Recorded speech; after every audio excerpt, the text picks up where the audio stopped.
You need to act so dumb in your marketing. And I speak for me, being the everyday people. We're not scientists. We don't get it. And there's a PT at our gym. And on the TVs, I can see his pitch, right? He actually changed it recently. I think he might listen to our podcast. Yeah, I saw that and thought it. I think he might listen to our podcast. He basically was like, oh, I'm a hypertrophy coach. I don't know what that means, right? But he's like, I'll help you to hypertrophy or get into hypertrophy or hypertrophy your muscles. I don't know what the fuck that means. If you said to me, I'm going to help you lose belly fat 5 kilos, I would have signed up on the day, but you're trying to be sciencey to stand out because you think that the I'm going to help you lose 5 kilos in 10 days thing is overused. It's not. You just haven't done it well enough.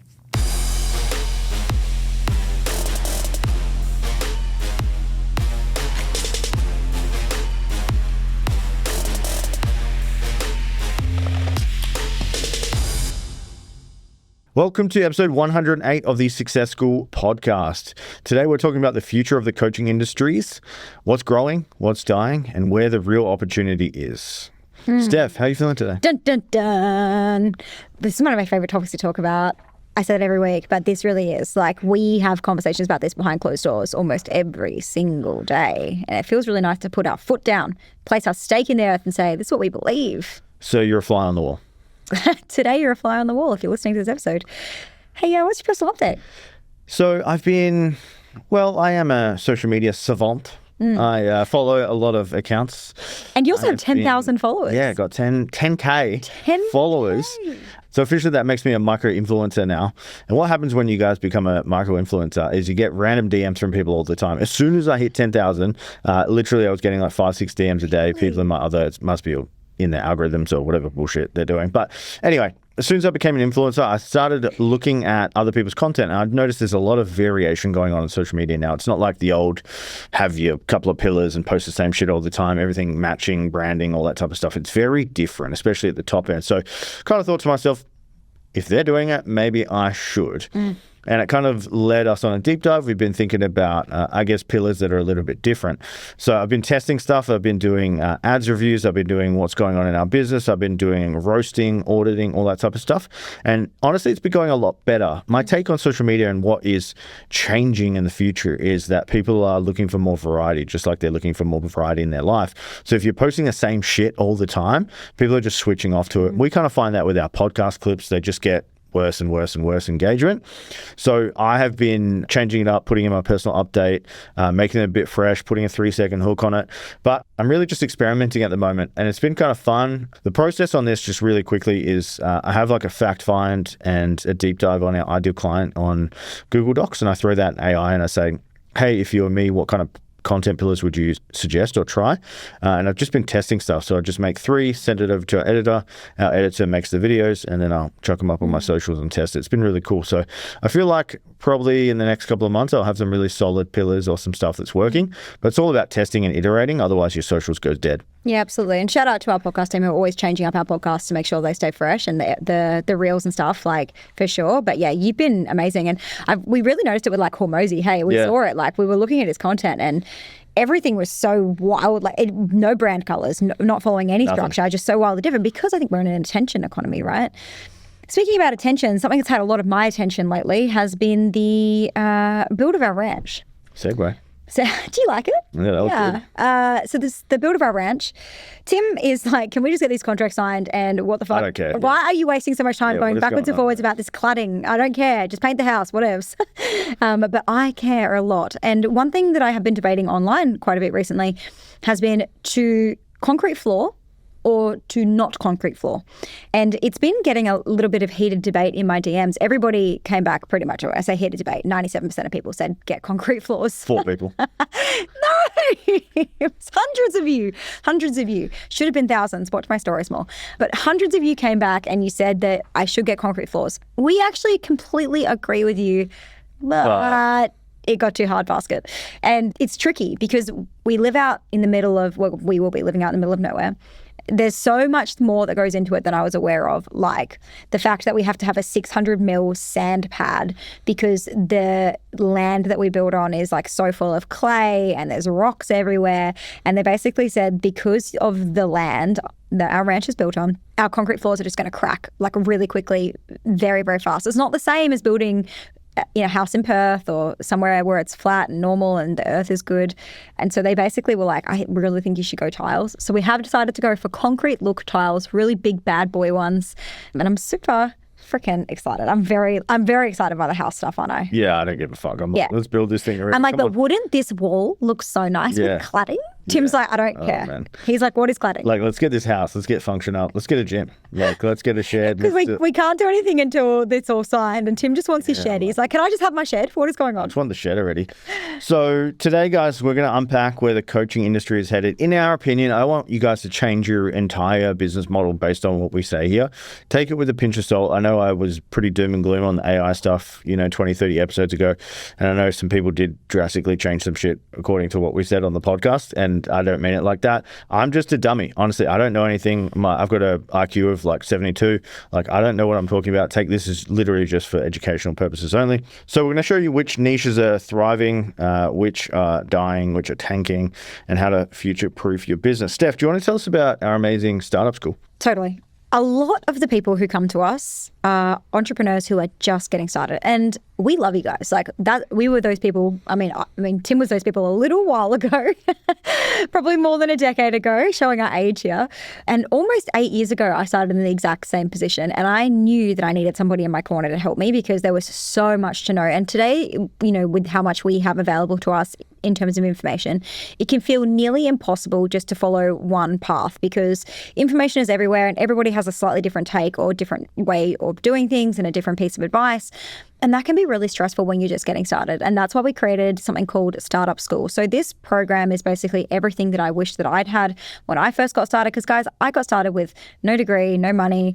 I was paying a mortgage. I was working at Aldi. I wanted someone to go do this, then do this, then do this. And this is how you're going to get to your first $5,000 a month or consistent $5,000 months so that you can leave your damn day job and actually take this really seriously. And so if you're listening to this podcast today and that's how you feel, that is exactly why we created Startup School. So if you love us and you love what we teach and you love our methods and our ideology and the things that we share, then this program is for you. So many of our clients have gone through Startup School and then ended up joining Success School because they hit 5K, 10K months.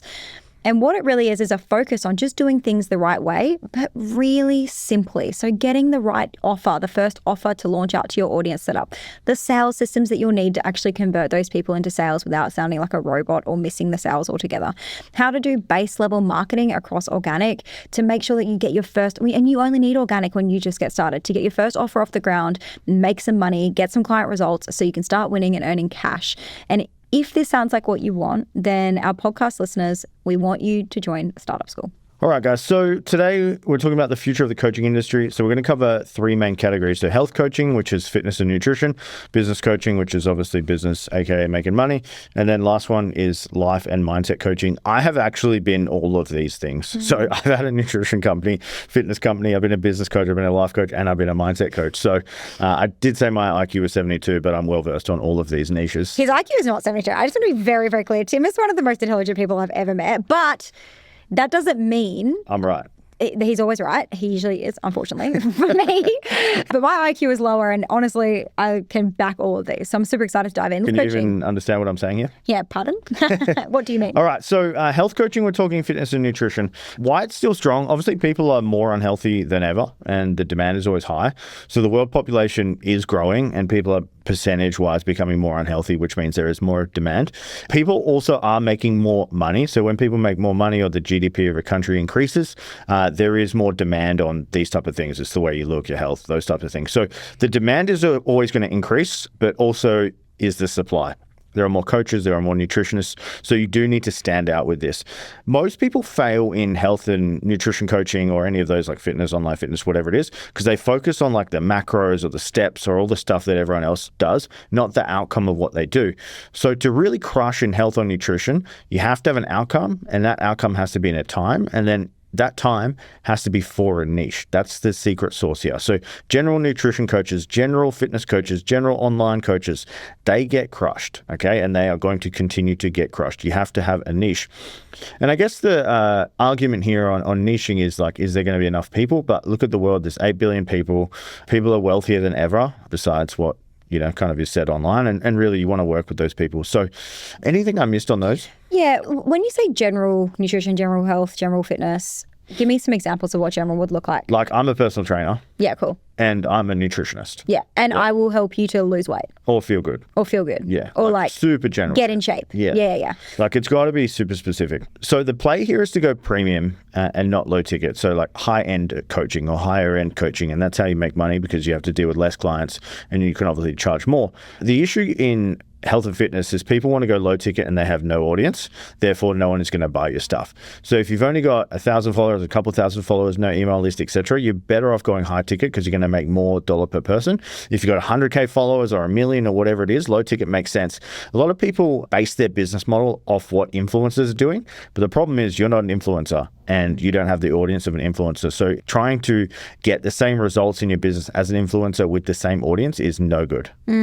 Yeah, absolutely. One thing I will add to health and fitness coaches is for those of you that are like science nerds, and I know you because I'm married to one, what I would say is that you need to act so dumb in your marketing. Like you need to dumb this right down, because we're not, like, and I speak for me being the everyday people, we're not scientists. We don't get it. There's a guy at our gym, there's a PT at our gym, and on the TVs I can see his like pitch, right? He actually changed it recently. I think he might listen to our podcast. I saw that and thought it. I think he might listen to our podcast. But basically was like, oh, I'm a hypertrophy coach, which sounds like something that you would do to a trophy. I don't know what that means, right? Like he's like, I'll help you to hypertrophy or get into hypertrophy or hypertrophy your muscles. I don't know what the fuck that means. If you said to me, I'm going to help you lose belly fat 5 kilos, I would have signed up on the day. But you're trying to be sciencey to stand out because you think that the I'm going to help you lose 5 kilos in 10 days thing is overused. It's not. You just haven't done it well enough. And we're going to move on to number 2. That's business coaching. And I guess we're in the right place because we have Business Coach of the Year, Yas Queen over here to talk us through what's going to happen with the business coaching industry. I have won that award. Yeah. And it does say Yas Queen. By your own staff. Yes. They didn't want to get fired. Yes, they were scared. Yeah. I don't think anyone's ever been scared working for me, but they probably have. Yeah. Okay, so business coaching. Oh, God, we're in a season, aren't we? Yeah, we're in a season. This is a moment. If you're listening to this and you're a business coach, I'm sorry. It's hard out there right now. I get it. I feel you. You're not broken. It's not just you. It's harder than ever because, unfortunately, we went through the season of letdown. We went through a season of COVID, people realizing they could sell anything to anybody. People sold a lot of shit to a lot of people and didn't deliver. I heard the most horrific stories of people who were like selling embodiment coaching and then just like wouldn't show up to calls because they just weren't feeling it that day. Yeah, and embodied. We're like, yeah, honestly, I've heard some awful, awful things. So if you have been let down by a coach in the past, I want to apologize on behalf of all coaches online. You shouldn't have had that experience. And yes, I do think that they should bring in some rules and some, what's the word? Like when you make it. Education? Like. Certifications? You should have to certify to become a business coach. But it's not. And so if you're a business coach right now, the reason it's been struggling is because we've had all of these scammers online. And honestly, the girl boss space, if you're listening to this and you're female, the girl boss space is massively oversaturated with the same messaging over and over again. They all just copy each other and replicate each other. And so if you're a female and you're a business coach, that's why you're not standing out. And the best thing that you can do for yourself right now is to really lean into you and what makes you different and really, really lean in. And this is what all business coaches online, whether you're female or male or anything in between, is to focus deeply on getting your clients results. Because if your clients get results and they love working with you, they're going to tell people about you. Then they're going to have your back in the Facebook threads. And when people ask for a business coach, they're going to shout your name from the rooftops and they're going to send their friends to sign up. And all you have to do is just get really good results for your clients. And one thing we see business coaches do wrong is try to scale into group coaching way too fast because they want to make more money or have more finances or whatever. They think it's going to be easier. Like, oh yeah, you only run a couple of calls a week kind of thing. And they don't set up the right back end curriculum, support systems and stuff like that to actually support people to get a result. And so people just fall into their programs, go into a rhythm of 1 call a week or something where they can sometimes get some support. And then they label all group coaching programs as bad. So the best thing you can do is become phenomenal in one-to-one or maybe some hybrid coaching with a bit of group and some one-to-one. Really focus on getting your clients results that way. Figure out the exact system to get those results and then take that system and make it group coaching. What I would do if I started again as a business coach, I would just go one-on-one consulting, and I would just do a fucking amazing job at that, and then just keep attracting higher level clients. I would start low like I did with my fitness stuff. It was like $50 a sesh, $100 a sesh, and keep going from there and just doing enough so I didn't burn out but also pay my bills. I think a lot of people have this like pipe dream of like, hey, I'm going to launch a group coaching program because you work 1 hour a month and you make like 200 grand. And I can tell you the reality of that is slim to none. People that are crushing group coaching programs are either like A, famous, or B, have massive audiences, because you need a lot of volume. And, we did go into what it looks like in our live a couple of weeks ago on the podcast. Steph and I work on this thing a lot. Like we have a podcast, we email 5 times a week, we spend 20 grand a month on ads. We have a full sales team. We have all these things that goes into a group coaching program. Everyone thinks it's easy. And then the power of a group coaching program is in the group. And then if you don't have a group, or you don't have a lot of people, and if you don't have a lot of people that are like super successful, it loses its power a little bit. So it's not like super easy to get into. I think, the business coaching industry is getting a bit of a shakeup. There's a bit of a reckoning. There's a bit of like, it's a bit of a red ocean. But I think you should niche, like Steph said. I think you should get really specific with who you want to work with and the outcome. And then, get them really good results. Absolutely. Absolutely. Steph, do you want to tell us about life and mindset coaching? If you're a life or mindset coach and you're listening to this today, and even if you're not, there is space for you in the coming revolution of the AI world.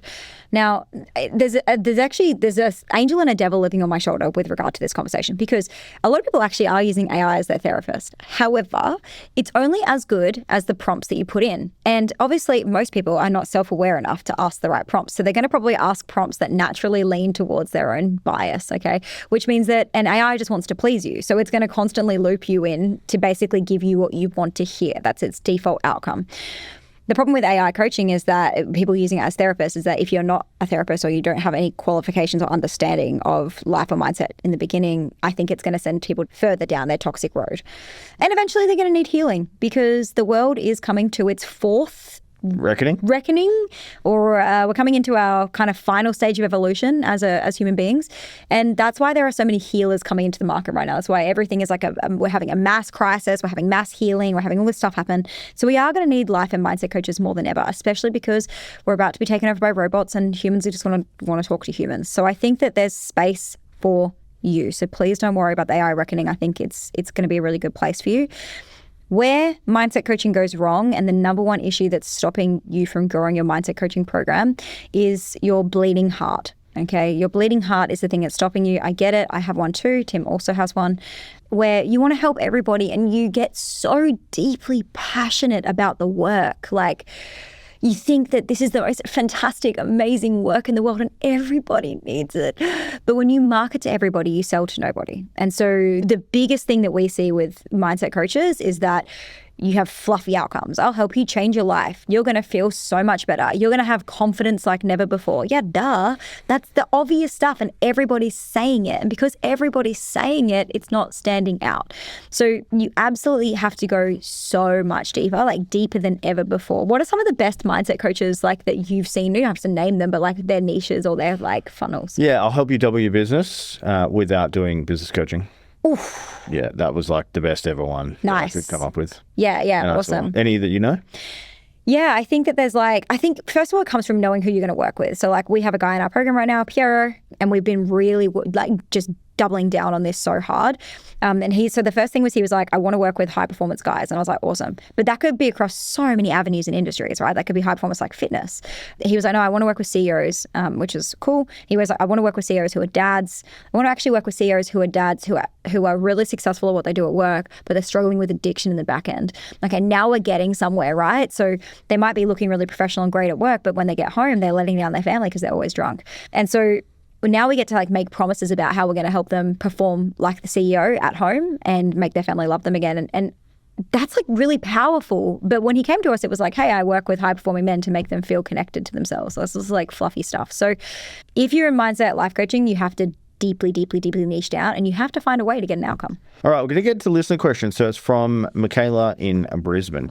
Should I pivot to mindset coaching for business owners or stick to my current niche? Michaela, great question. I'm going to answer this one. So the good thing about business owners, or most business owners, they have more expendable income than most other people, and it is a tax write-off for them because it does grow their business. So far easier to sell, rather than if you're selling to 40-year-old Sally with 3 kids, and she's on 60K a year and her husband's on 80, and she's working 4 days a week. It's a lot harder to sell them stuff. So usually in business, it's far easier to solve rich people's problems. And the Don of, business coaching, Hormozy is not even a business coach, would say that you want to create and sell products to rich people because it's far easier to do. So I think business owners is a good switch. So if you have a B2C product, always targeting business owners is always a good thing to do. But you do have to appeal to the business owner as well. And their demands are going to be different to just an everyday C. They might just saying this without it coming out weird. They may have higher standards. They may expect more. They may be a bit more demanding. There are differences between, but I think switching over to targeting business owners for mindset coaching is a great thing to do. Also, as soon as a business owner gets their mindset dialed in and locked, they're going to make more money, which is incredible. And like I said before, I did talk about that pitch for Steph for mindset coaches. Them making more money without doing more mindset is an incredible hook. I think the business owners, we know that we're a product of self-development. Yeah. Like if you decide to start a business, you realize that you're going to come up against a lot of blocks. You feel them, people tell you about them. It's being discussed all the time. So they're actively looking for someone to help them solve those problems. Whereas the everyday people think that therapy is bad. I feel like bad for doing those sorts of things. So I think I agree. It's a really good change. All right, guys, quick 60-second recap. Health coaching is booming. It's fitness nutrition online. Just pick a side. Are you going to go premium or scalable? I usually can't do both. Business coaching is oversaturated, especially in the BizBabe world, because every second BizBabe is a business coach. You need real proof. You need deep niches in that. Mindset coaching still works, but you need to tie it to a real world outcome, so AKA W business type thing. Don't chase trends, build skills, show results, and be clear about what you do. No fluffy stuff. The age of the fluffy marketing is over. Just a big favor, guys. If you got some value from this, hit that subscribe button. If you want more information on any of our programs, go to makemoreprofit.com. You've got the mastermind and startup school there. And finally, I know I'm only meant to ask for one thing, but send us a message if you got some value. Either of those 3 would be crazy cool if you guys did it. We have thousands of you that actually listen to this podcast. So I'd love to bloody hear from you and chat with you. We're just talking to the void all the time. Yeah, it would be nice to hear something back, guys. So if you enjoyed the episode, send us a message and let us know. See you next week.